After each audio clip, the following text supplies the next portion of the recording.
So many people have these areas where they feel like they can't choose or change. And the only thing I would say is, I know it looks that way, and yes, you can change it. See, I talk about the tools of access a lot because we have so many. We've got 8,000 or more tools, but it's not a static thing. See, a lot of times there are people who come and they present their thing that has been their unsolvable problem, and they ask a question about it at just the right moment in class. And it opens up a door for us to be able to change an area for people that we've never been able to change before. It seems like all the questions that get asked at a class are just woven together to create an atmosphere for each individual to get more than they even knew they were asking for. And so it's fun to see who shows up and what questions are answered that I had that I didn't even know I had yet. And how do you know that's not going to be you? So we let people ask questions during class because their questions are actually a contribution. They are a contribution. How is my life different? Let me count the ways. How long do we have here? Everything's different. Like, I can actually be me and have fun and know that just being me is making a difference and changing the world. Well, the thing is, if you start to function from question instead of from answers and conclusions, what begins to show up is all kinds of things you didn't expect.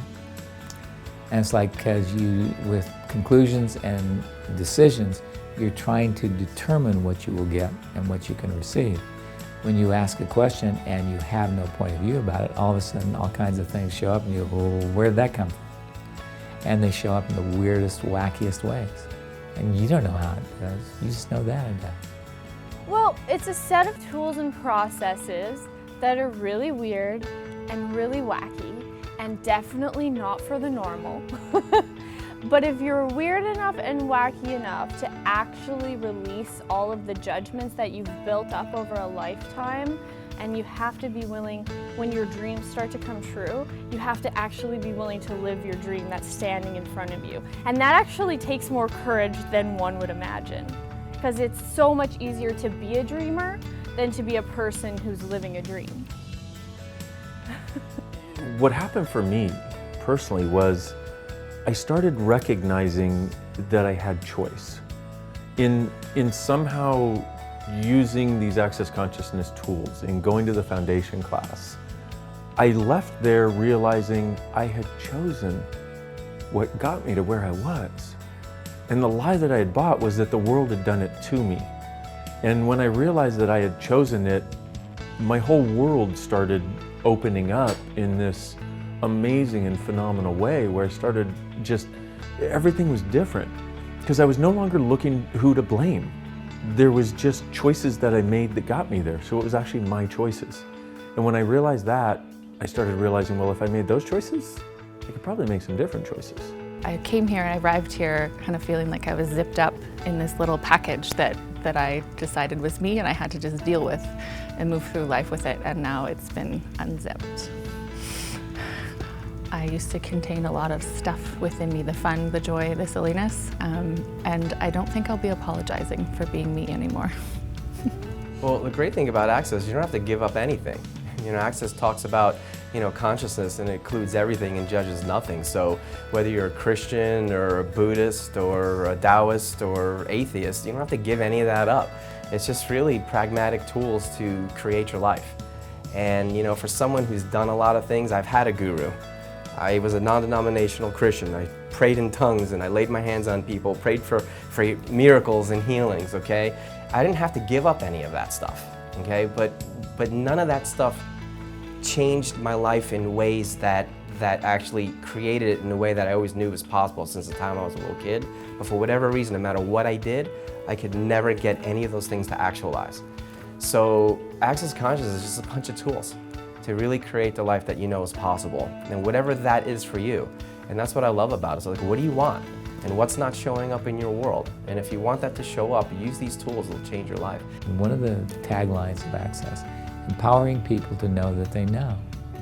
And this is what we're all about. We want you to get, you know stuff.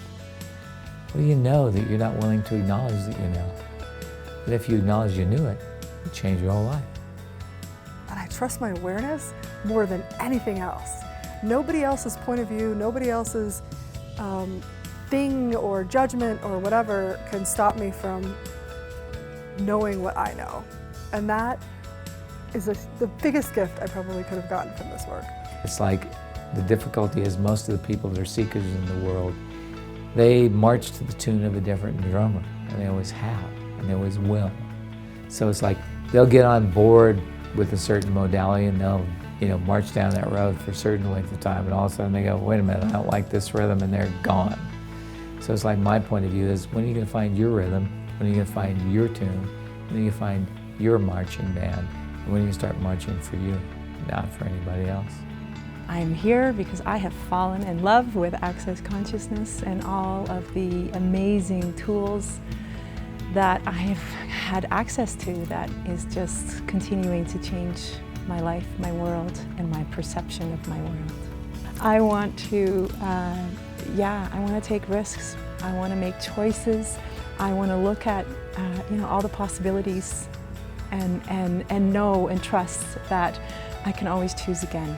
Somebody asked a question that opened up kind of letting go of where I've been functioning from my parents' reality, from my parents' ideas about things. And there's just this one crazy clearing that Dain came up with that I'm gonna be looping over and over, because I could just perceive things starting to just fall away. It was like these things that I thought were concrete part of my world, so much so that I actually didn't even see them as part of the way I was working and functioning and choosing.